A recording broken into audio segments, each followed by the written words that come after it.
करके आप हम सभी लोगों के जीवन को मंगलमय बनाने का कार्य करें। जय सिया राम, जय महादेव।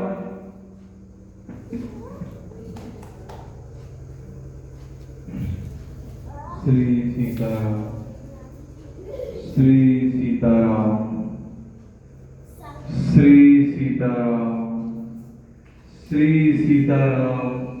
और श्री सीताराम।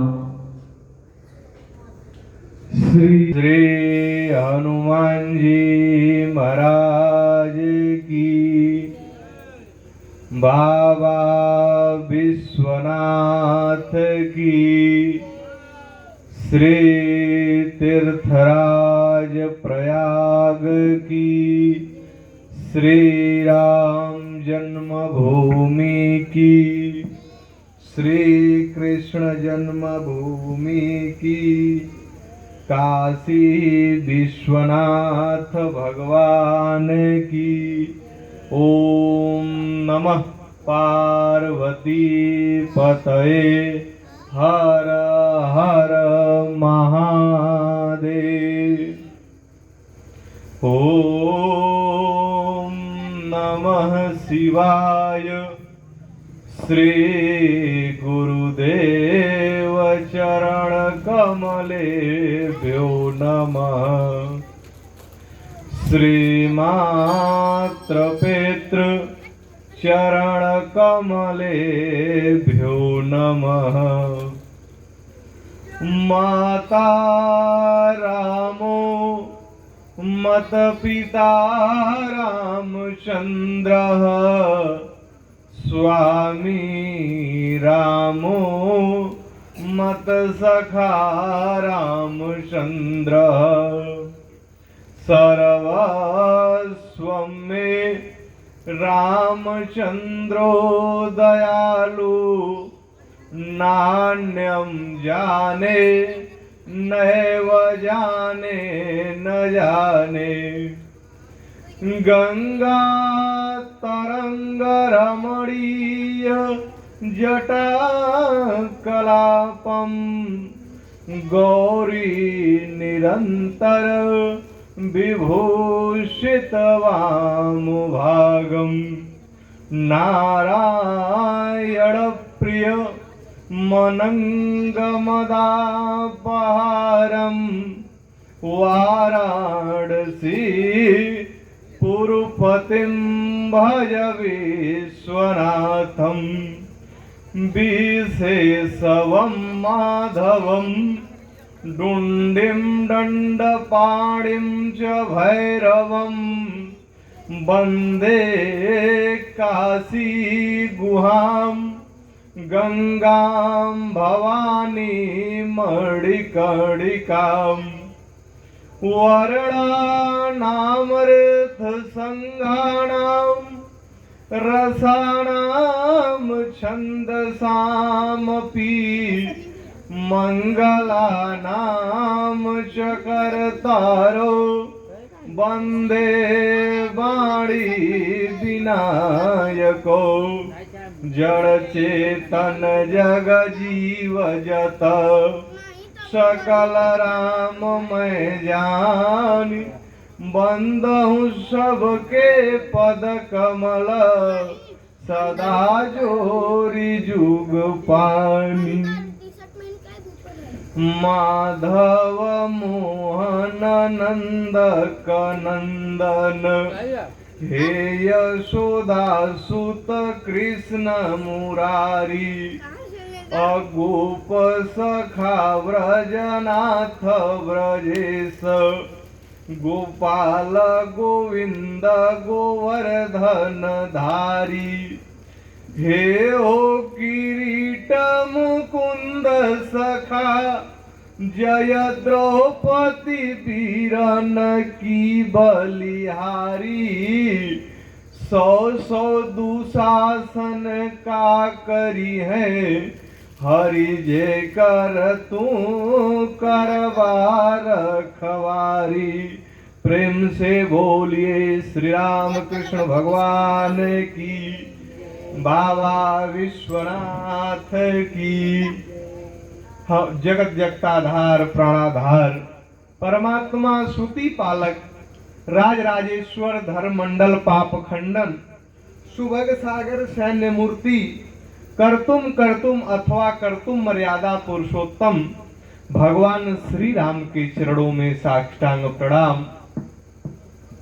अनाथों के नाथ दीनों के नाथ बाबा विश्वनाथ के युगल युगल चरणारविंद हमारे आराध्य अनंत बलवंत संत केसरी नंदन श्री संकट मोचन हनुमान जी महाराज के युगल युगल चरणारविंद हिंदी साहित्य के सुषमा सौरभ मर्यादा मंदिर के महंत कली पावना अवतार गोस्वामी तुलसीदास जी महाराज के युगल युगल चरणारविंद हमारे पूज्य गुरुदेव जिनकी कथा हम लोग विगत दिनों से सुन रहे हैं और पूज्य गुरुदेव की कृपा है उनके करुणा से ही आज ये दास कुछ बोल पा रहा है। ऐसे हमारे पूज्य गुरुदेव जिन्हें काशी के विद्वानों ने मानस मार्तंड की उपाधि से विभूषित किया, ऐसे हमारे पूज्य गुरुदेव मानस मार्तंड पंडित श्री अच्युतानंद जी महाराज के श्री चरणों में साष्टांग प्रणाम। बंदहु गुरुपद प्रदुम परागा सुरुचि सुभाष सरस अनुरागा। स्थल जिनसे गर्वान्वित हो रहा है राम कथा के रस रसिक श्रोता बंधुओं, आइए आज कथा का विश्राम दिवस है। कथा के विश्राम दिवस में निवेदन करूं कि भगवान का नाम ही एक सहारा है। हम विगत दिन से निवेदन करते हुए आ रहे हैं कि इस कलिकाल में सिर्फ भगवान का नाम ही एक अवलंबन बचा है। इसलिए बाबा ने लिखा कि नहीं काली करम और न भगति विवेकू और राम नाम लंबन एकू। तो परमात्मा का नाम ही एक अवलंबन बचा है, एक सहारा बचा है। और निवेदन करूं जो व्यक्ति परमात्मा से जुड़ जाता है, एक बार भगवान श्री कृष्ण का जन्म उत्सव था तो मैया यशोदा उनको लेकर के यमुना जी के पास गई और जाकर के मैया यशोदा यमुना जी में दीपदान कर रही है। दीपदान दीपक घी का जला करके यमुना जी में के धारा में प्रवाहित कर रही है। तो जो दीप जब मैया छोड़ती है ना तो कुछ दीपक जो है वो यमुना जी के धारा में बह करके चले जा रहे हैं और कुछ दीपक जो है उनको जो भगवान कृष्ण की तरफ आ रहे थे, कन्हैया की तरफ आ रहे थे, उनको भगवान अपने हाथ से उठा करके उस जल से बाहर कर दे रहे थे। मैया यशोदा ने कहा कि अरे कन्हैया तू ये क्या कर रहा है? जो दीपक यमुना की धारा में दूर बहते हुए चले जा रहे हैं उनके तरफ तू देख नहीं रहा है और जो दीपक तुम्हारे तरफ बह करके आ रहे हैं तुम उसको उठा करके बाहर रख दे रहे हो।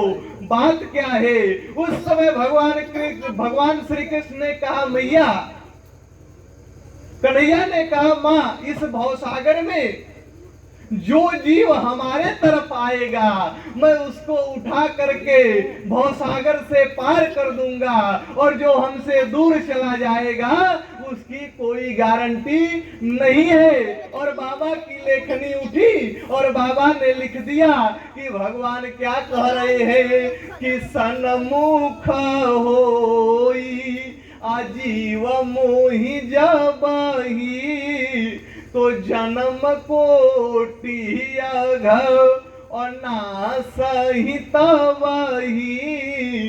तो जीव परमात्मा का ये डिमडम घोष है कि यदि जो जीव हमारे तरफ आएगा उसको मैं भवसागर से पार कर दूंगा और जो हमसे दूर चला जाएगा उसकी कोई गारंटी मैं लेने वाला नहीं हूं। और एक बात निवेदन करूं, भगवान अपने भक्तों की रक्षा उसी प्रकार से करते हैं जिस प्रकार से माँ अपने बालक की रक्षा करती है, अपने बेटे की रक्षा करती है। निवेदन करूं, एक बार अकबर ने बीरबल से प्रश्न किया, अकबर ने बीरबल से प्रश्न किया कि बीरबल एक बात बताओ, हमारे जो वो अल्लाह है, खुदा है, उनके जो भक्त हैं, जो बंदे हैं, उनके ऊपर जब संकट आता है ना, तो वो किसी न किसी सेवक को भेज देते हैं कि जा करके वो संकट में है उसकी मदद कर दो। लेकिन जो तुम्हारे भगवान हैं, कभी राम के रूप में, कभी कृष्ण के रूप में, वो स्वयं क्यों चले आते हैं? जिस समय अकबर ने प्रश्न किया, बीरबल ने कहा कि ठीक है, मैं आपको कल बताऊंगा कि हमारे जो भगवान हैं वो कभी राम के रूप में, कभी कृष्ण के रूप में क्यों चले आते हैं। जब सुबह हुआ तो अकबर ने बीरबल से कहा बताओ। तो बीरबल ने कहा कि ठीक है महाराज, थोड़ी देर बाद बताएंगे, लेकिन हमारी इच्छा ये है कि हम लोग थोड़ा नदी में नौका विहार करें। तो अकबर ने कहा कि ठीक है, इसमें कोई बात नहीं। 2 नाव तैयार हुई नौका विहार करने के लिए। एक नाव में अकबर बैठ गया और बीरबल बैठ गए और अकबर का बेटा बैठ गया, और दूसरी नाव में, क्योंकि अकबर राजा था तो उसके जितने सुरक्षा गार्ड थे, एसपीजी कमांडर थे, एक नाव में वो बैठ गए। अब नाव चलने लगी नदी में। जब नाव नदी में गई ना, तो बीरबल उठा करके अकबर के बेटे को उसी नदी में फेंक दिया, और ये वही नदी में फेंक दिया तो अकबर क्रोधित हो गया, और क्रोधित होकर के अकबर तुरंत नदी में कूद गया और कूद कर अपने बेटे को बचाकर बाहर ले आया। और बाहर आने के बाद अकबर बीरबल को डांटने लगा, और अकबर कहने लगा, अरे बीरबल, तू पागल हो गया है क्या? तुमने हमारे बेटे को उठाकर नदी में फेंक दिया, कहीं हमारा बेटा डूब करके मर गया होता तब मैं क्या करता? उस समय बीरबल हाथ जोड़ करके खड़े हो गए। बीरबल ने कहा, महाराज आप बात ठीक कह रहे हो, यदि आप नहीं बचाए होते तो आपका बेटा नदी में डूब करके मर जाता। लेकिन एक बात बताओ, जब आपका बेटा नदी में हमने फेंक दिया तो आपके पास में भी आपके सैनिक थे, आपके सुरक्षा गार्ड थे, तो आपने अपने सैनिकों से क्यों नहीं कहा कि जाओ मेरा बेटा डूब रहा है और उसको तुम बचा करके ले आओ? आप स्वयं क्यों नदी में कूद गए? उस समय अकबर ने कहा, बीरबल, हमको विश्वास नहीं था कि ये सब हमारे बेटे को बचा पाएंगे कि नहीं। तब बीरबल ने हाथ जोड़ करके कहा, महाराज मैं भी वही बात कहना चाहता हूँ, हमारे भी परमात्मा के पास बहुत से सैनिक हैं, वो भी चाहे तो अपने भक्तों के ऊपर जब संकट आए तो वो किसी न किसी को भेज दे, लेकिन हमारे परमात्मा को भी विश्वास नहीं रहता कि मैं किसी को भेजूंगा तो पता नहीं बचा पाएगा कि नहीं। इसीलिए मैं स्वयं कभी राम के रूप में, कभी कृष्ण के रूप में हमारे भगवान आ जाते हैं। तो निवेदन करूं, परमात्मा उसी प्रकार से अपने भक्तों की रक्षा करते हैं जिस प्रकार से माँ अपने बालक की रक्षा करती है कि करही सदा तीन की रखवारी, और जिनी बालक कही महतारी। तो जिस प्रकार से माँ अपने बेटे की रक्षा करती है, उसी प्रकार से भगवान अपने भक्तों की रक्षा करते हैं। तो आइए परमात्मा के पावन नाम का संकीर्तन कर लिया जाए। तत्पश्चात आप लोगों के बीच में समय के अंतराल में भगवत चर्चा करने का प्रयास करूंगा, लेकिन उसके पहले मधुर मधुर ताली बजाते हुए परमात्मा के पावन नाम का संकीर्तन कर लिया जाए कि बोलो श्री राम जय राम जय जय राम, बोलो हम श्री राम जय जय राम।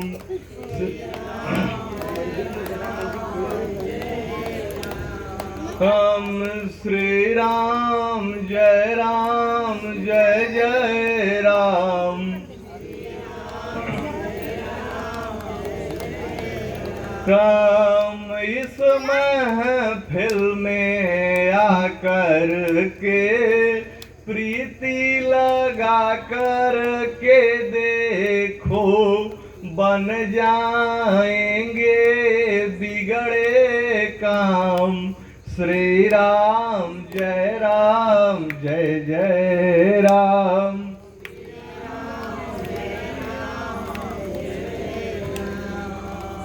श्री राम जय जय राम। काम ऐसी शराबें क्या पीना, जो आज चढ़े फिर कल उतरे। ऐसी बोतल पीना है, जो आज चढ़े फिर कभी ना उतरे। भजते रहना सुबह हो शाम। श्री राम जय राम। श्री प्रेम से बोलिए श्री राम कृष्ण भगवान की, काशी विश्वनाथ भगवान की। आइए निवेदन करूं।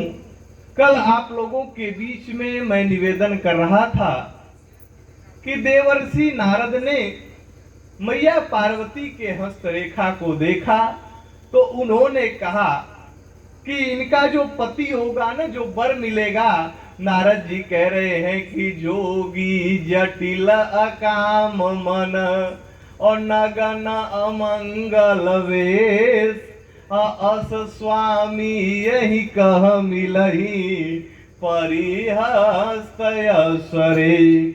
जिस समय तो हिमांचल राज को बड़ा कष्ट हुआ, वो सोचने लगे कि क्या हमारे बिटिया के भाग्य में ऐसा ही वर मिलेगा।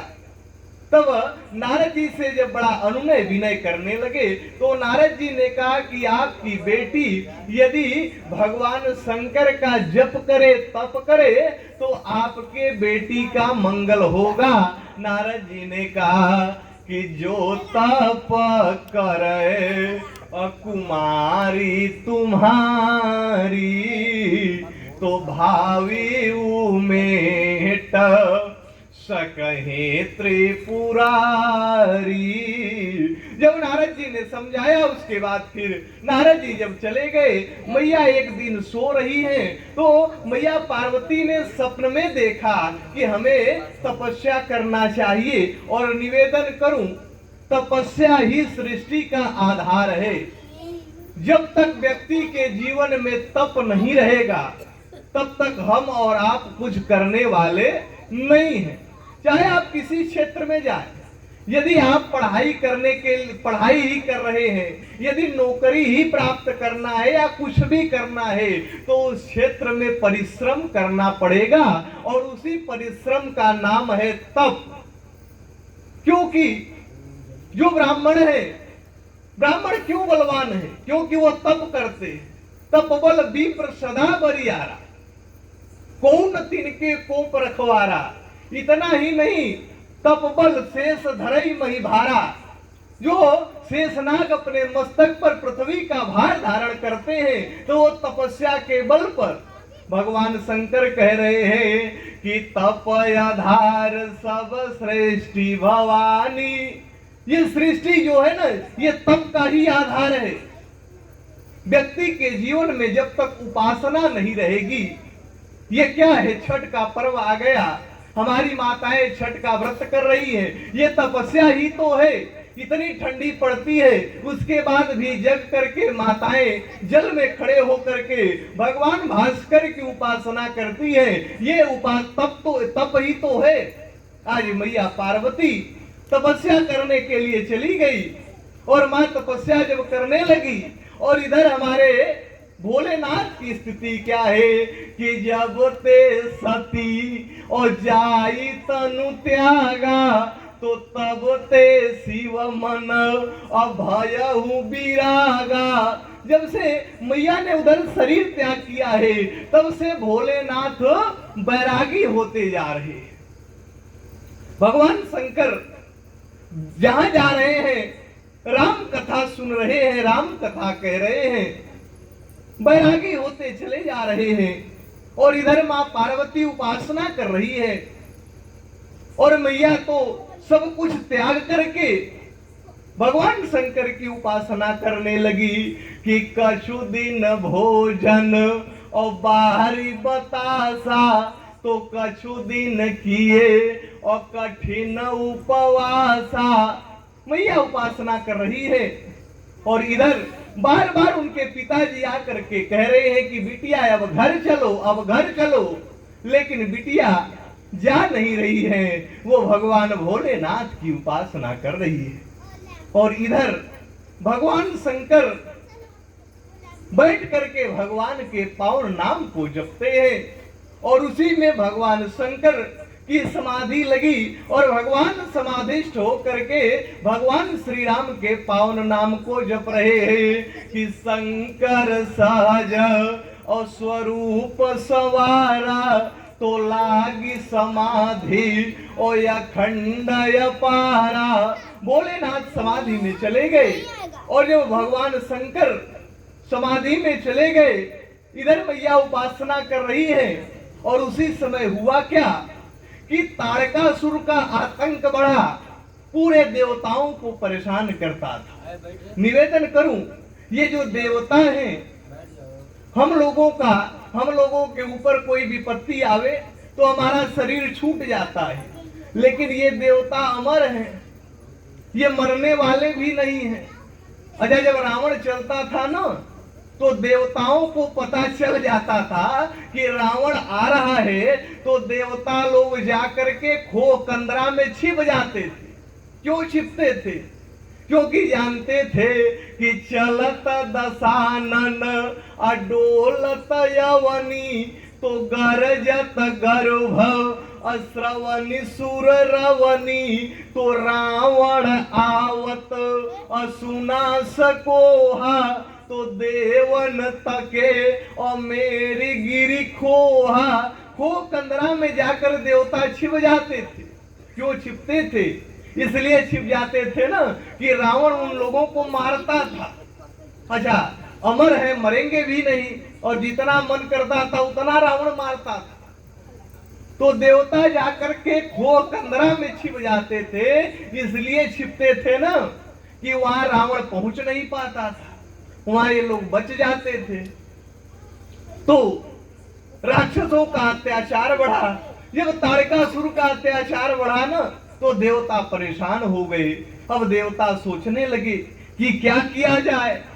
इधर भगवान शंकर समाधि में बैठे हुए हैं और वो राक्षस जो होते हैं ना, वो गजब गजब वरदान मांगते हैं।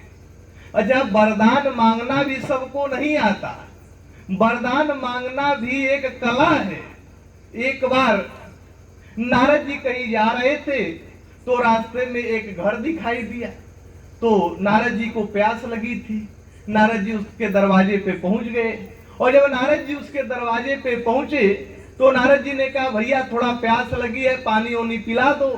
तो वो घर में गया और जाकर के अपने टूटे फूटे बर्तनों में जल लेकर के आया नारद जी को पिलाने के लिए। जब नारद जी ने उसके घर की दशा देखी तो नारद जी ने कहा कि परमात्मा भी इस धरती पर कितना भेदभाव करते हैं, किसी को राजा बना देते हैं तो किसी को भिखारी बना देते हैं। परमात्मा कितना भेदभाव करते हैं। नारद जी ने कहा कि ऐसा करो, तुम अपना पानी यहीं रखो, अब मैं जा रहा हूं भगवान नारायण के पास और जा करके नारायण से मैं कहूंगा कि प्रभु आप इतना भेदभाव क्यों करते हो, किसी को राजा बना देते हो, किसी को भिखारी बना देते हो, इतना भेदभाव ठीक नहीं है। नारद जी पहुंच गए भगवान नारायण के पास और पहुंच करके नारद जी ने कहा, प्रभु आप ये भेदभाव क्यों करते हो, ये ठीक नहीं है। परमात्मा ने कहा, नारद मैं किसी के साथ भेदभाव नहीं करता हूं, मैं किसी के साथ भेदभाव नहीं, हर व्यक्ति अपना कर्म ही भोगता है, जो जैसा कर्म करता है उसका फल मैं उसे दे देता हूँ। नारद जी ने कहा प्रभु मैं ये कुछ नहीं जानता, मैं जा रहा हूँ उसको वरदान दूंगा। भगवान ने कहा कि आप नारद संत हो, आपकी जो इच्छा कर लीजिए। नारद जी आ गए उसके दरवाजे पर। फिर नारद जी आकर के कहने लगे कि भैया ऐसा करो कि आप एक वरदान जो इच्छा हो मांग लो, एक वरदान जो तुम्हारे मन में हो। अब वो सोचा कि वरदान की बात है, थोड़ा घर में जाए पत्नी से भी पूछ ले कि क्या मांगना ठीक रहेगा। आपस में विचार विमर्श करके तब नारद जी से वरदान मांगा जाए। वो गया घर में और जाकर अपने पत्नी से कहा कि देखो नारद बाबा हमारे दरवाजे पर वरदान देने के लिए खड़ा है, तुम्हारी जो इच्छा है वो बताओ, मांग लिया जाए। तो उसने कहा देखो यदि मैं तुम्हें बता दूंगी तो तुम भूल जाओगे और गलत वरदान मांग लोगे, वरदान मैं मांगूंगी। उसने कहा वरदान मैं मांगूंगा। आपस में दोनों झगड़ने लगे। तब तक उसका बेटा आ गया। बेटा ने कहा क्यों आपस में लड़ रहे हो? तो बात बताई गई कि नारद बाबा दरवाजे पे खड़े हैं वरदान देने के लिए। तो उसने कहा देखो तुम लोग दोनों बूढ़े हो गए हो, वरदान मैं मांगूंगा, तुम लोग नहीं मांग पाओगे। नारद जी बेचारे प्यासे खड़े हैं। तब नारद जी ने कहा देखो भैया तुम लोग लड़ो मत, एक एक वरदान तुम तीनों मांग लो, तुम लोगों की जो इच्छा हो एक एक वरदान तीनों मांग लो। अच्छा, तब वो उसकी पत्नी कही नारद बाबा पहले वरदान हम मांगेंगे। नारद जी ने कहा अच्छा तुम ही मांगो। तो वो कहने लगी कि हे नारद जी हमें आप ऐसा वरदान दीजिए कि मैं बहुत सुंदर हो जाऊं, बहुत सुंदर। नारद जी ने कहा तथास्तु। अब वो सुंदर हो गई और जब सुंदर हो गई तो उसी रास्ते से वहां के जो राजा था उसकी यात्रा निकली थी। और राजा ने जब देखा कि इतनी सुंदर महिला इस रास्ते में खड़ी है तो राजा ने कहा कि इस महिला की यहाँ क्या आवश्यकता है, इसको तो महल में रहना चाहिए। अब राजा लेकर के उसको जाने लगा और जब जाने लगा तो उसका जो पति था वो घबराने लगा कि अरे हमारी पत्नी को तो राजा ले गया, तो अब ये राजा छोड़ेगा कैसे, राजा से तो युद्ध कर नहीं पाएगा। तब तक नारद जी ने कहा कि तुम तो अपना वरदान मांगो। उसने कहा हे नारद बाबा हमको आप ऐसा वरदान दीजिए कि हमारी पत्नी कुरूप हो जाए। कुरूप, वो सोचा कि यदि कुरूप हो जाएगी तो राजा अपने आप छोड़ देगा। अब वो कुरूप हो गई। अब दो वरदान बेकार चला गया, एक ने सुंदर मांगा दूसरे ने कुरूप कह दिया। अब नारद जी उस लड़के से कहे, नारद जी ने उसके लड़के से कहा देखो तुम युवा हो, तुम ही कुछ वरदान मांग लो, तुम कुछ वरदान मांग लो, कुछ अच्छा मांग लो। तो उसने कहा हे नारद जी हमको आप ऐसा वरदान दीजिए कि हमारी माँ जैसे थी वैसे हो जाए, हमारी माँ जैसे थी वैसे हो जाए। यानी तीन का तीनों वरदान बेकार चला गया। लेकिन जो राक्षस होते हैं, जब रावण तपस्या कर रहा था और उसकी तपस्या को देख करके परम पिता परमेश्वर जब ब्रह्मा जी पहुंचे और जब ब्रह्मा जी उसके पास गए कि गयऊ निकट तप और देखी विधाता तो अति प्रसन्न बर मांगे हूँ ताता। ब्रह्मा जी ने कहा हे दशानन मैं तुमसे प्रसन्न हूँ, वरदान मांग लो। उस समय दशानन ने कहा कि हम काहू के अमरई न मारे तो बानर मनुज अजात दोई बारे। पहले तो रावण ने कहा कि हे ब्रह्मा जी आप हमको ऐसा वरदान दे दीजिए कि हम काहू के मरई न मारे, हमारा मृत्यु ही न हो। ब्रह्मा जी ने कहा ऐसा नहीं होगा, और तुम्हें दिखाई नहीं दे रहा है? अरे जन्म का देवता मैं, और हमारे साथ भगवान शंकर आए हैं मृत्यु के देवता। यानी ये संकेत है कि जब जन्म होगा तो मृत्यु भी होगी, और जब मृत्यु होगा तो पुनः जन्म भी होगा। तब जाकर के रावण ने कहा कि ठीक है, यदि आप कह रहे हो तो बानर मनुज जात दो ही बारे, मैं बानर और मनुष्यों से मर जाऊं, उसके बाद मैं किसी के हाथ से न मरूं। क्योंकि रावण ये जानता था कि ये बानर और मनुष्य हमारा बिगाड़ ही क्या लेंगे, इसलिए रावण ने ऐसा कहा। लेकिन मेरे कहने का अभिप्राय कि वरदान मांगना भी एक कला है। जब ताड़कासुर ने भगवान शंकर की उपासना किया था और ताड़कासुर के सामने देवादिदेव महादेव जो प्रकट हुए, तब ताड़कासुर ने भगवान शंकर से कहा कि प्रभु हमारा कभी मृत्यु ही न हो। उस समय भगवान शंकर ने कहा कि देखो ऐसा नहीं होता, मृत्यु तो सबकी होती है। उस समय ताड़कासुर ने कहा कि ठीक है प्रभु, यदि मृत्यु की आप बात कर रहे हो ना, तो आपके बेटे से हमारी मृत्यु हो, आपके बेटे से।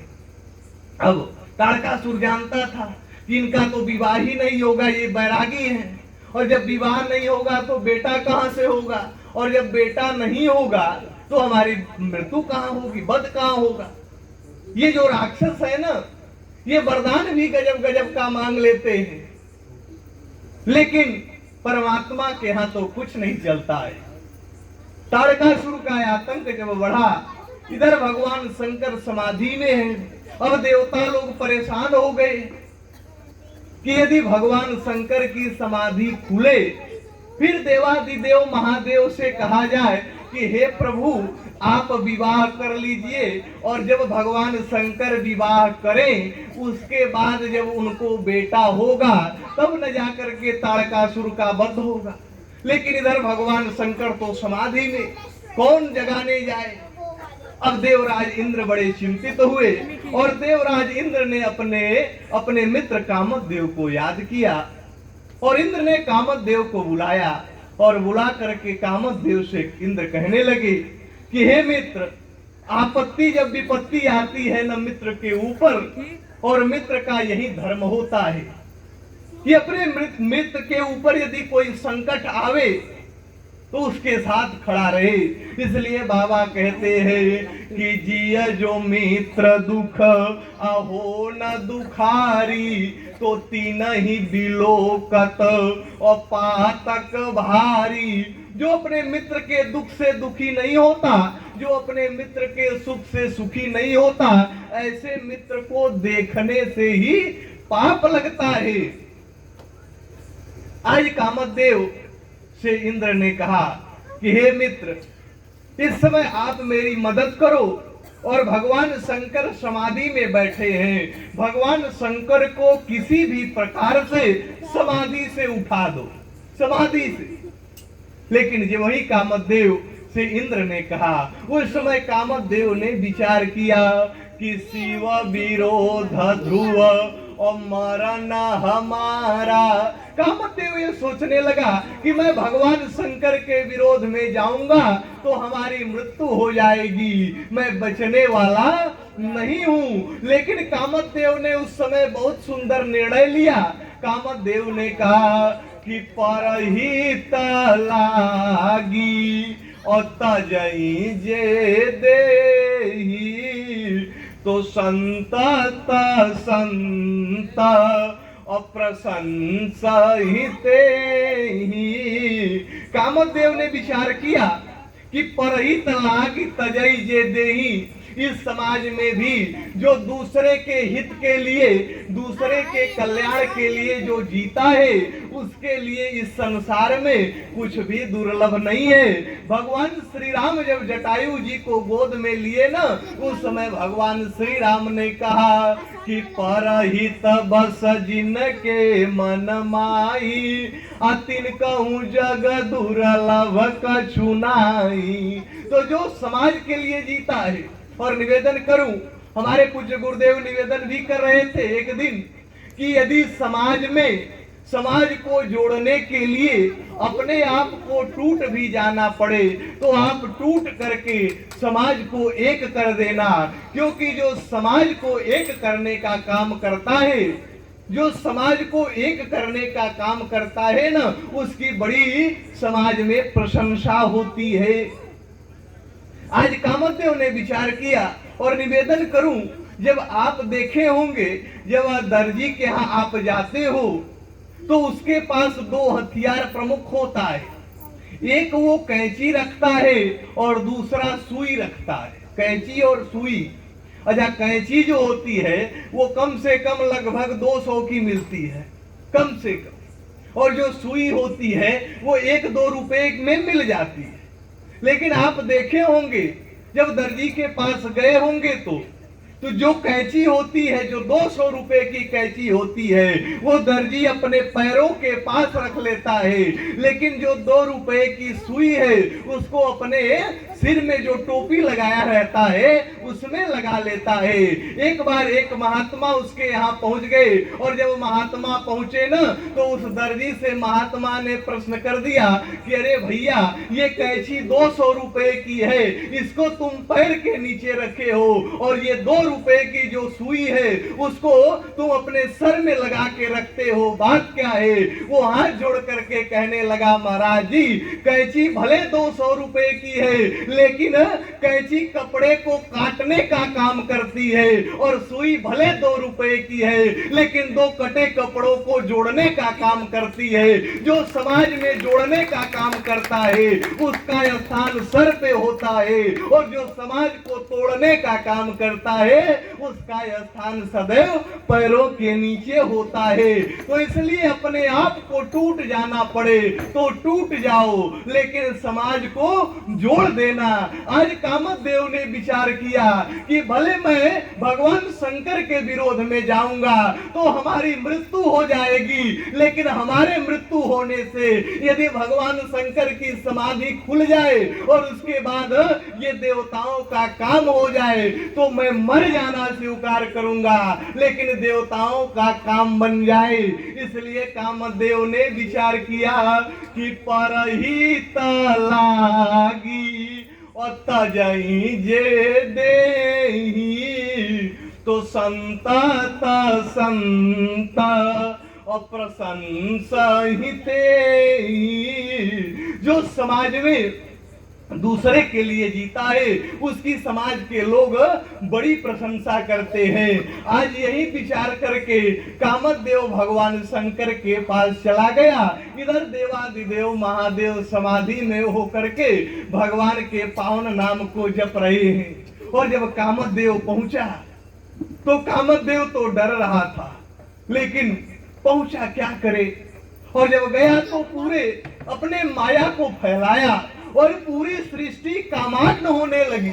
यहाँ तक कि नदी तालाब वृक्ष सभी लोग कामाग्न हो गए, लेकिन भगवान शंकर के ऊपर जब कोई असर नहीं पड़ा तब कामदेव एक आम के टहनी पर बैठ करके भगवान शंकर के हृदय में वासना रूपी बाण से जब प्रहार करने लगा पुष्पों से, जब वही भगवान शंकर के हृदय में जाकर के जब वो बाण लगा तब भगवान शंकर के का नेत्र खुला, और जब भगवान शंकर का जब नेत्र खुला ना तो भगवान शंकर देखने लगे कि सौरभ पल्लव मदन बिलोका, तो भयहु को पहकम त्रयलोका। जिस समय भगवान शंकर जब जगे ना तो पूरा ब्रह्मांड कांपने लगा, और जब पूरा ब्रह्मांड कांपने लगा उसी समय भगवान शंकर ने अपने तीसरे नेत्र को खोला कि तब शिवती सर नयन उघारा, अचितवत काम भयउ जरि छारा। जिस समय भगवान शंकर ने अपने तीसरे नेत्र को खोला उस समय कामदेव जल करके राख हो गया।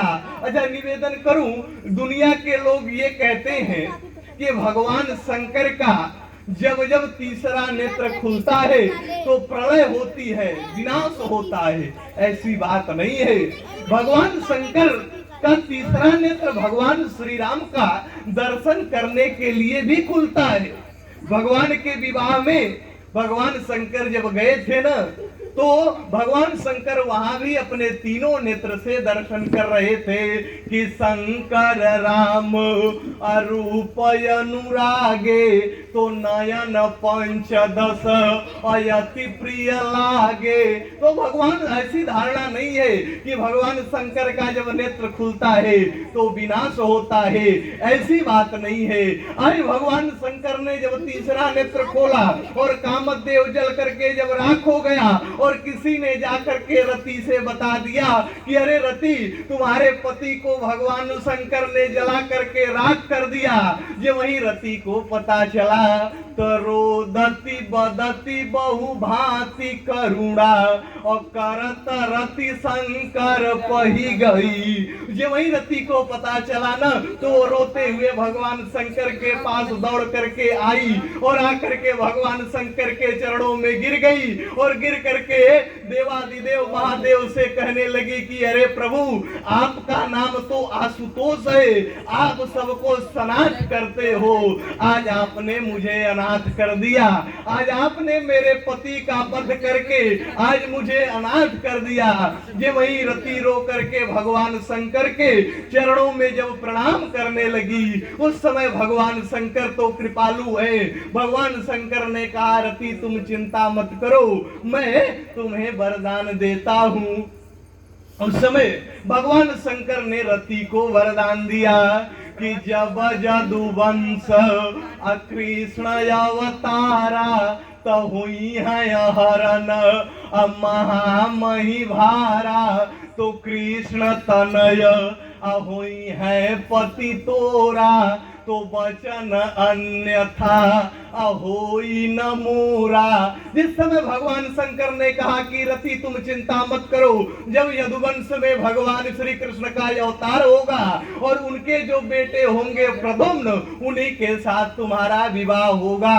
जिस समय भगवान शंकर ने वरदान दिया, उस समय रति प्रसन्न हो गई और रति फिर प्रणाम करके चली गई कि रति वहां से प्रणाम करके वहां चली गई और जब वही रति वहां से गई तब तक भगवान नारायण और सभी देवता आ गए और आकर के भगवान शंकर को प्रणाम करने लगे और प्रणाम करके कहने लगे भोलेनाथ, बड़ी कृपा है, आप समाधि से उठ गए।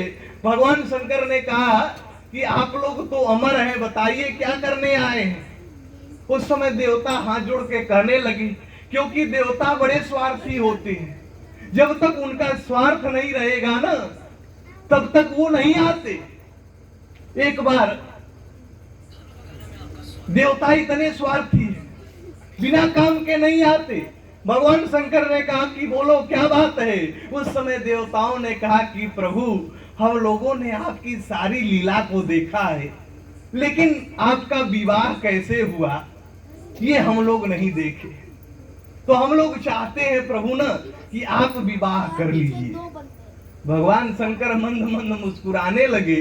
भोलेनाथ ने सोचा ये सब अपना स्वार्थ सिद्ध करने के लिए आए और उसके बाद भी कह रहे हैं कि हम विवाह देखना चाहते। ये तो सोच रहे हैं कि किसी तरह से इनका विवाह हो और विवाह होने के बाद इनको पुत्र हो, ताकि तारकासुर का वध हो, हम लोगों के ऊपर जो आफत आई है वो दूर हो। लेकिन ये कह रहे हैं कि आपका विवाह देखना चाहते।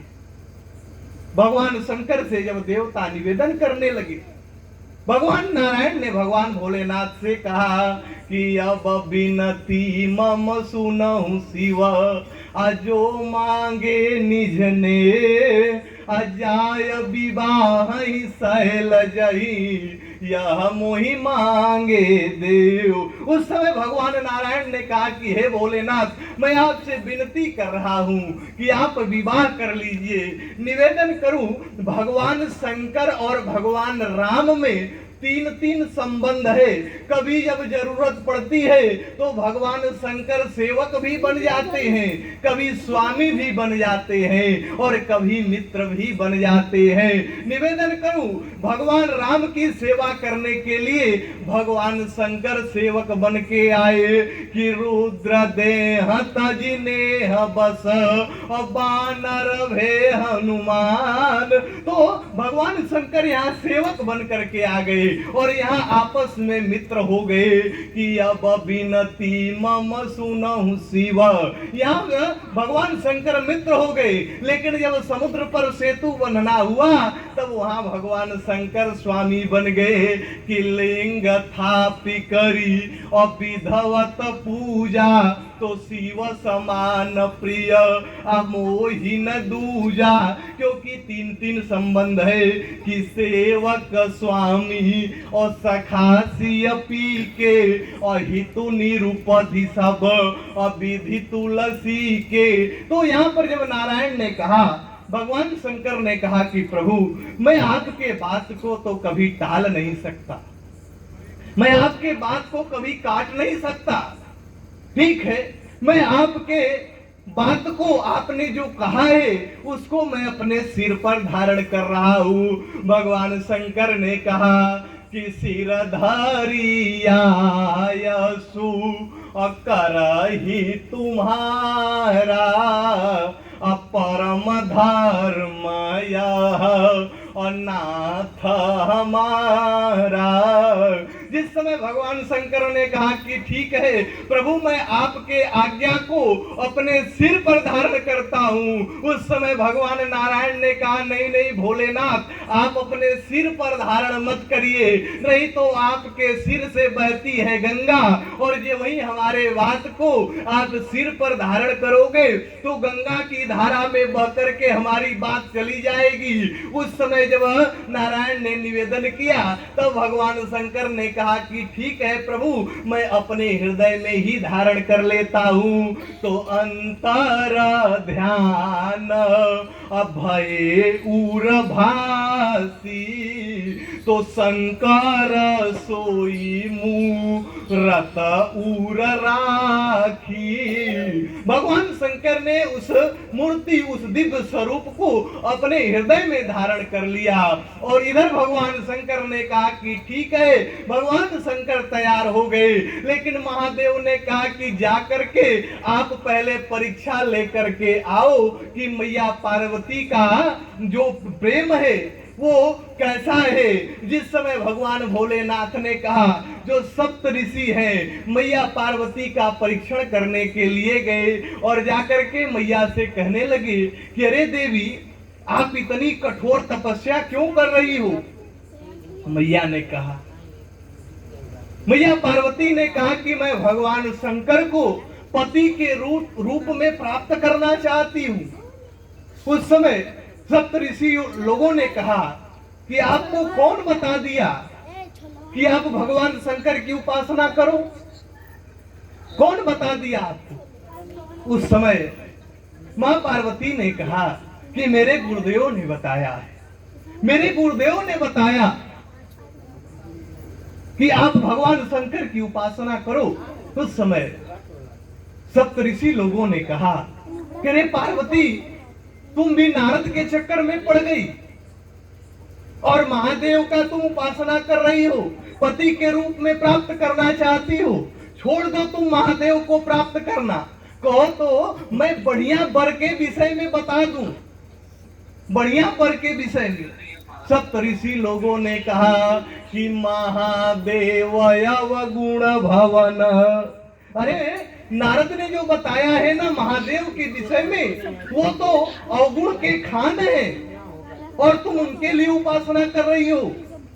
अरे तुम्हें चाहिए ही पति ही प्राप्त करना है तो तुम भगवान विष्णु के लिए उपासना करो और हम लोग बात कर देंगे, तुम्हारा विवाह भगवान नारायण से करा देंगे।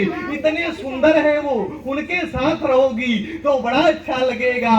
उस समय सप्तऋषि लोगों ने कहा कि महादेव अवगुण भवन अब विष्णु सकल गुण धाम। अरे महादेव तो अवगुणों के खान है और भगवान जो नारायण है वो तो गुणों के धाम है।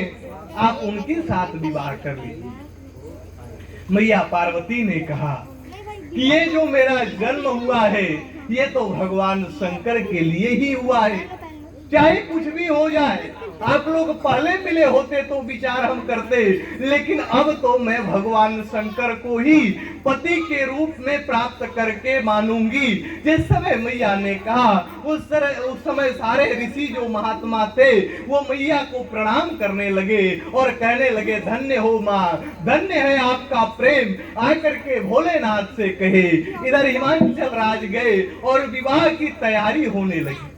निवेदन करूं, आज भोलेनाथ दूल्हा बनने जा रहे हैं। अच्छा एक बात और निवेदन करूं, ये विवाह जो है ना बड़ा खतरनाक है, बहुत खतरनाक है। एक बार एक महात्मा थे, वो बाल्यावस्था से ही संत बन गए। बाल्यावस्था से जब 5 साल 8 साल के थे तो साधु बन गए, और जब चौथे पन में आए तो उनके मन में एक दिन विचार आ गया। महात्मा सोचने लगे कि ये कोई जीवन है, अपने हाथ से भोजन बनाओ, बर्तन साफ करो, आश्रम की सफाई करो। हमने विवाह नहीं किया, ये बड़ा गलत कर दिया, विवाह कर लेना चाहिए था। चौथे पन में अपने शिष्यों से कहने लगे कि यार हम विवाह करना चाहते हैं। शिष्यों ने कहा आप पागल हो गए हो, 70-80 साल की उम्र हो गई, अब विवाह करोगे? उस समय महात्मा जी जो थे बड़े क्रोधित हो गए और क्रोधित होकर के अपने शिष्यों को डांट करके भगा दिए। उसके बाद ऐसे ही इतना सुंदर चौतरा वाला कुआं था, उसी पे जाके सो गए। महात्मा जी जब सोए ना तो सपना देखने लगे, क्योंकि जो व्यक्ति जागृत अवस्था में जो सोचता है वही सपने में आ जाता है। अब वो सपना देखने लगे और देख क्या रहे हैं कि हमारा विवाह हो गया। महात्मा जी देख रहे हैं सपना कि हमारा विवाह हो गया, और जब विवाह हो गया तो उनकी पत्नी आ गई और महात्मा जी से कह रही है कि अरे महाराज जी, इतने दिन तक आप अकेले रहते थे, अब हमारा और आपसे विवाह हो गया तो थोड़ा सा आप घिसकेंगे तब ना मैं भी विश्राम करूंगी। महात्मा जी सपन में थोड़ा घिसके। तब तक उनकी पत्नी ने कहा कि महाराज कुछ दिन के बाद एक बेटा होगा, वो कहाँ विश्राम करेगा, थोड़ा जगह देंगे। महात्मा जी थोड़ा और घिसके और इसी घिसकने में चले गए कुआं के नीचे। और जब कुआं के नीचे चले गए तब चिल्लाने लगे, और जब चिल्लाने लगे तो अगल बगल के लोग आ गए, देखे तो महाराज जी कुएं में गिरे हैं। किसी तरह से व्यवस्था किए सभी लोग और बाहर निकाले। और जब महाराज जी बाहर आए ना तो सबको हाथ जोड़ करके प्रणाम करने लगे। लोगों ने कहा महाराज आपकी बुद्धि भ्रष्ट हो गई है, इसके पहले आपने कहा विवाह करेंगे तो हम लोगों ने मना किया, आप डांट के करके भगा दिए। पता नहीं किस पागलपन में कुएं में कूद गए और निकलने के बाद हम लोगों को प्रणाम कर रहे हैं। जिंदगी भर हम लोगों ने आपको प्रणाम किया। उस समय महाराज जी ने कहा कि मैं इसलिए आप लोगों को प्रणाम कर रहा हूं कि मैं सपना में विवाह किया तो 60 फीट कुआं के नीचे चला गया और आप लोग हकीकत में विवाह करके सही सलामत है, इसलिए आप लोगों को मैं प्रणाम कर रहा हूं क्योंकि आप लोग महान हो। आज भगवान शंकर विवाह करने के लिए जा रहे हैं। निवेदन करूं, अब भगवान शंकर के जो गण थे वो आ गए भोलेनाथ के सामने और गणों ने कहा कि प्रभु अब आप विवाह करने के लिए जा रहे हो ना, तो मार्केट चंदौली मुगल सराय से एक बढ़िया सा मोर आ जाए, मोर जिसको आप पहन लो, सुंदर लगोगे। भगवान शंकर ने कहा, भगवान भोलेनाथ ने कहा कि नहीं नहीं, मोर की कोई आवश्यकता नहीं है। भगवान के गणों ने कहा तो प्रभु मोर कहां से आएगा? उस समय भगवान शंकर ने कहा, सब भगवान शंकर की जो जटाएं बिखरी थी उस जटाएं और समेट करके एक मणिहारा सर्प जिसकी मणि चमक रही थी उसको अपने जटा में लपेट दिए। बाबा की लेखनी उठी और बाबा कह रहे हैं कि शंभुगन करई सिंगारा। हमारे गुरुदेव एक दिन निवेदन भी कर रहे थे कि हनुमान जी को भूख नहीं, भूखा लगा और भगवान शंकर का श्रृंगार नहीं। हमारा और आपका जब विवाह होता है तो हम लोग श्रृंगार करते हैं, लेकिन आज भोलेनाथ का विवाह हो रहा है और भोलेनाथ श्रृंगार नहीं बल्कि महादेव श्रृंगारा कर रहे हैं, क्योंकि शिव ही शंभुगन और करई सिंगारा। तो जटा मुकुट अहि, अपने अपने जटाओं में सर्प को लपेट लिया और उसकी मणि चमकने लगी। ये कि दूल्हे को कंगन पहनाया जाता है, कुंडल पहनाया जाता है, तो कुंडल और कंकन बढ़िया सा आ जाए। भगवान शंकर ने कहा कि उसकी भी कोई आवश्यकता नहीं है, और महादेव ने सर्प के छोटे छोटे बच्चों को लिया और लेकर के कान के बिल में उसकी पूंछ डाल करके और निकाल के उसी के मुंह में उसकी पूंछ डाल दे रहे। निवेदन करूं, मैं अपने से बना करके नहीं कह रहा।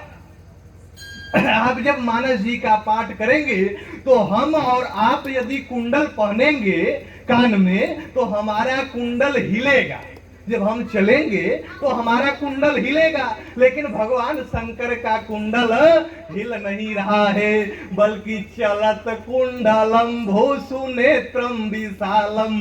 भगवान शंकर का जो कुंडल है उसी में राउंड मार रहा है, क्योंकि सर्प के छोटे छोटे बच्चे और चल रहे हैं। गणों ने कहा कि कंगन आ जाए, उस समय महादेव ने कहा कि कंगन की कोई आवश्यकता नहीं है, और छोटे छोटे जो ब्याल थे, जो सर्प थे, उनको लेकर के भगवान शंकर ने लपेट दिया कि शिव ही शंभुगन और करई सिंगारा। तो जटा मुकुट अहि और मोर सवारा, तो कुंडल कंकन और पहिने ब्याला। ये जो छोटे छोटे ब्याल थे ना, उसको भगवान शंकर पहन लिए, और जब पहन लिए अब हुआ कि एक बढ़िया सी शेरवानी आ जाए पहनने के लिए। महादेव को भगवान शंकर ने कहा कि शेरवानी की कोई आवश्यकता नहीं, जो हमारा बाघंबर है उसी को साफ करके ले आओ। महादेव ने कहा बाघंबर लेकर के आओ, और बाबा की लेखनी चल रही है कि कुंडल कंकन और पहिरे ब्याला, तन विभूति पट के हरि छाला। तो शशि ललाट सुंदर सिरु गंगा, नयन तीन उपवीत भुजंगा। जब जनेऊ पहनना हुआ ना, तो भगवान शंकर एक बड़े से सर्प को लिए और उसी से जनेऊ पहन रहे हैं। और निवेदन करूं, यहाँ तो बड़े अच्छे लोग बैठे हैं, बहुत जगह अब लोग जनेऊ नहीं पहनते, जनेऊ, लेकिन जनेऊ पहनना चाहिए, कुछ कहने की आवश्यकता नहीं है, बड़े समझदार लोग हैं। लेकिन निवेदन करूं, आज भगवान शंकर ने सर्प का ही जनेऊ पहन लिया। उसके बाद फिर भगवान शंकर के गणों ने कहा कि देखो भैया, अपने में आपस में बात करने लगे और कहने लगे महादेव का आज विवाह है, बल्कि चल करके थोड़ा सा बढ़िया वाला पाउडर आ जाता जिसको महादेव को लगा दिया जाता, पाउडर आ जाता। अब महादेव से कहा गया कि प्रभु पाउडर आ जाए। प्रभु ने कहा कि नहीं नहीं, पाउडर की कोई आवश्यकता नहीं है, आप चले जाइए श्मशान घाट पर, जो ताजी ताजी चिता अभी जली है उसकी राख को लेकर के आओ और उसी को मैं लगाऊंगा। चिता की राख को ले आया गया और भगवान शंकर ने उसी चिता की राख को लगाया, और देवादिदेव महादेव ने हम लोगों को इतना सुंदर उपदेश दिया। भगवान शंकर ये कहना चाहते हैं कि आप अपने शरीर में कितना हो क्रीम पाउडर लगा लो, लेकिन एक दिन इस शरीर को राख ही बनना है, एक दिन इस शरीर को राख ही बनना है। भगवान शंकर का दिव्य श्रृंगार हुआ, और जब महादेव का श्रृंगार हो गया तो हुआ कि एक बढ़िया सी फॉर्च्यूनर गाड़ी आ जाए, जिसपे बैठ करके महादेव दूल्हा बन के चलेंगे। भगवान शंकर ने कहा कि रोज लेकर के हमारा नंदी हमको घूमता है, और आज इसको छोड़ करके हम दूसरे गाड़ी में बैठ के चले जाएंगे तो ये कितना इसको निराश होगा, ये सोचेगा कि आज हमारी भी प्रतिष्ठा की बात थी, तो भगवान शंकर दूसरी गाड़ी से चले गए। भगवान शंकर ने कहा नहीं नहीं, मैं अपने नंदी से ही चलूंगा। और भगवान शंकर का दिव्य श्रृंगार हुआ। देवादिदेव महादेव बैल पर विराजमान हुए और भगवान शंकर देवादिदेव महादेव बैल पे जब बैठ गए तो भगवान शंकर बैल की पूंछ को पकड़ करके चल रहे हैं। भगवान शंकर पूंछ को पकड़े हैं, सारे बाराती चल रहे हैं। भगवान नारायण ने कहा कि देखो ये बारात जो जा रही है बड़ी विचित्र बारात है, इसलिए आप लोग बिलक बिलक हो करके चलिए। भगवान शंकर ने कहा कि प्रभु क्या आप सोच रहे हो हमारे यहाँ बाराती नहीं है। भगवान शंकर ने श्रृंगी भृंगी को आदेश दिया कि जाओ सारे भूत प्रेत को बुला करके ले आओ, बारात में चलना है। और जब भगवान शंकर बोलिए सियावल रामचंद्र भगवान की, हमारे पूज्य गुरुदेव का पदार्पण हो रहा है और 5 मिनट के अंदर हम वाणी को विश्राम देंगे। बोलिए सियावल रामचंद्र भगवान की। तो भगवान शंकर बैल की पूंछ को पकड़ लिए और जब बैल की पूंछ को पकड़ लिए ना तो सारे बाराती पीछे पीछे जा रहे हैं। देवताओं ने कहा कि अरे प्रभु आप मुंह सीधा करके बैठ जाइए, पूंछ क्यों पकड़े हैं। निवेदन करूं, जो बैल होता है बैल धर्म का प्रतीक होता है। भगवान शंकर हम लोगों को ये शिक्षा देना चाहते हैं, यदि आपके जीवन में धर्म हो ये अच्छी बात है, यदि आप पूरा पूरा धर्म का निर्वहन नहीं कर पा रहे हो तो आप धर्म का पूंछ भी पकड़ लोगे, तब भी आपका कल्याण हो जाएगा। इसलिए भगवान शंकर बैल की पूंछ को पकड़ करके चल रहे हैं। और जब बारात पहुंची है, जब वहां बारात पहुंची तो मैया मैना आरती का थाल सजा करके खड़ी हैं भगवान शंकर का आरती उतारने के लिए। लेकिन जब वहां भगवान शंकर की बारात जा रही है, पहले देवता लोग पहुंचे और जब पहुंचे तो मैया मैना ने जब भगवान नारायण को देखा तो मैया को लगा कि यही हमारे दामाद हैं। लेकिन नारद जी ने कहा नहीं नहीं मैया, ये आपके दामाद नहीं हैं, आपके दामाद के मित्र हैं। उस समय मैया को लगा कि जब इतने सुंदर हमारे दामाद के मित्र हैं तो दामाद कितना सुंदर होगा। उसके बाद फिर देवराज इंद्र पहुंचे, समस्त देवता लोग पहुंचे। उसके बाद फिर तब तक बीच में भगवान शंकर भी पहुंचे। जब बारात वहां पहुंची, देवादिदेव महादेव के गण जब नृत्य कर रहे थे, मैया मैना ने सोचा कि ये कौन आ गए। फिर मैया को लगा कि बारात में नाचने गाने वाले लोग आते हैं। तब तक नारद जी ने कहा कि मैया गलती मत करो, यही आपके दामाद हैं। और जिस समय मैया ने भगवान शंकर को देखा और विकट रूप रुद्र ही जब देखा, मैया ने विकराल रूप को जब देखा, उस समय उनके हाथ से जो जल लेकर के आई थी वो गिर गया, आरती भी गिर गई और मैया मैना चली गई, अपने घर को चली गई कि भागी भवन पैठी अति त्रासा। और जब वही मैया जब चली गई तो भगवान शंकर भी वहां से चल लिए कि भागी भवन पैठी अति त्रासा। तो गए महेश जहां जनवासा। भगवान शंकर भी जनवासे में चले गए और जाकर के भगवान नारायण को खोजने लगे और नारायण से कहने लगे कि प्रभु मैं बार बार कह रहा था ये सब झंझट में आप हमको मत फंसाओ, लेकिन आपने कहा, आपके निवेदन पर हमने विवाह करने के लिए मैं तैयार हो गया। उसके बाद आप देख रहे हो आज हमारा कितना अपमान हो गया। हमारी सास ने जब हमको देखा तो आरती के थाल को ही फेंक दिया। भगवान शंकर ने जब कहा तो नारायण ने कहा अरे भोलेनाथ ऐसी बात नहीं है, जब आपकी सास ने आपको देखा तो आपका आरती उतारने के लिए ले आई थी, लेकिन जब वही मैया ने देखा कि आपके मस्तक में स्वयं चंद्रमा विराजमान है, उस समय उन्होंने सोचा कि एक दीपक का क्या महत्व है, इसलिए उन्होंने उस दीपक को फेंक दिया। भगवान शंकर को लगा तब तो ठीक है उन्होंने किया। तब भगवान शंकर ने कहा अच्छा उन्होंने जल क्यों फेंक दिया। नारायण ने कहा फिर वही बात, जब वो देख रहे हैं कि आपके मस्तक से स्वयं भगवती भागीरथी का प्रवाह हो रहा है, तो एक लोटा जल का क्या महत्व है। इधर मैया मैना जब गई मां पार्वती को लेकर के रोने लगी और लेकर के कहने लगी कि मैं पर्वत से कूद करके जान दे दूंगी, लेकिन इस पागल वर के साथ विवाह अपने बेटी की मैं नहीं करूंगी। और जिस समय मैया मैना रो रही थी, उस समय मैया पार्वती ने बड़ा सुंदर अपनी मां को समझाया, और मैया पार्वती अपने मां से कह रही है कि तुम सन मिटही कि विधि कहे अंका, और मां तो व्यर्थ जनी अले हूं कलंका।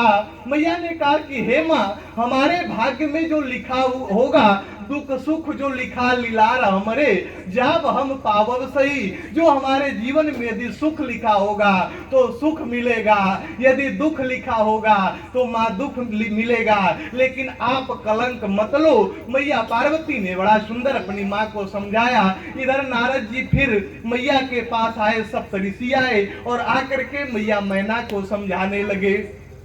मैया मैना को समझा रहे हैं कि मैया ये आदि शक्ति है, बड़ी लंबी वह कथा है। समझाने के बाद जब वो समझे, उसके बाद फिर जाकर के मैया तैयार हुई। हिमांचल राज और मैया ने मां पार्वती को प्रणाम किया। उसके बाद फिर विवाह भगवान शंकर का प्रारंभ हुआ। भगवान शंकर मंडप में आए, सभी ब्राह्मण देवताओं को प्रणाम करके देवादिदेव महादेव बरासन पे बैठे। उसके बाद फिर सारे ब्राह्मण देवता वेद मंत्र की ध्वनि करने लगे, और वेद मंत्र की ध्वनि जब कर रहे हैं, उसी समय भगवान शंकर का विवाह संपन्न हो रहा है कि वेद मंत्र मुनिवर उच्चरहि, तो जय जय जय शंकर सुर कहि, तो पानी ग्रहण जब अकीन महेशा, तो ही हर से तब सकल सुरेशा। उस समय भगवान शंकर का विवाह संपन्न हुआ, और होने के बाद मैया पार्वती की विदाई जब होने लगी, मैया ने बड़ा सुंदर उपदेश अपनी बेटी को दिया। मैया मैना ने कहा कि बिटिया तुम जा रही हो, तो जाने के बाद अपने पति को ही भगवान मानना। मैया ने कहा कि करहूं सदा संग कर पद पूजा, नारी धर्म पति देवन दूजा। मैया ने समझाया कि जा रही हो तो अपने पति के चरण कमलों की सेवा करना। बड़ा ही सुंदर उपदेश दे करके मैया पार्वती को विदा की। भगवान शंकर मां पार्वती को लेकर के कैलाश पर्वत आ गए कि बरनत विविध पंथ इतिहास, विश्वनाथ पहुँचे कैलाश। भगवान शंकर मां पार्वती वहां अपने कैलाश को आए, वहां भगवान का भजन स्मरण कीर्तन कर रहे हैं। आइए 2 बार भगवान के पावन नाम का संकीर्तन करके मैं अपने वाणी को विश्राम दूंगा, क्योंकि पूज्य गुरुदेव का पदार्पण हो चुका है। फिर हम लोग पूज्य गुरुदेव के मुखारविंद से भगवान की आनंदमयी, रसमयी, करुणमयी, मंगलमयी श्री राम कथा का रसास्वादन करेंगे। लेकिन आइए मधुर मधुर ताली बजाते हुए 2 बार भगवान के पावन नाम का संकीर्तन कर लिया जाए कि बोलो श्री राम जय राम जय जय राम, श्री राम जय जय राम।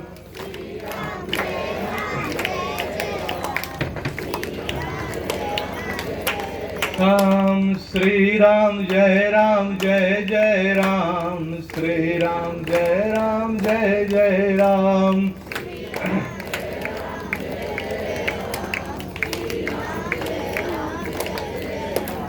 प्रेम से बोलिए श्री राम कृष्ण भगवान की, बाबा विश्वनाथ की, पूज्य गुरुदेव भगवान की। ओम नमः पार्वती पतये, हर हर महादेव।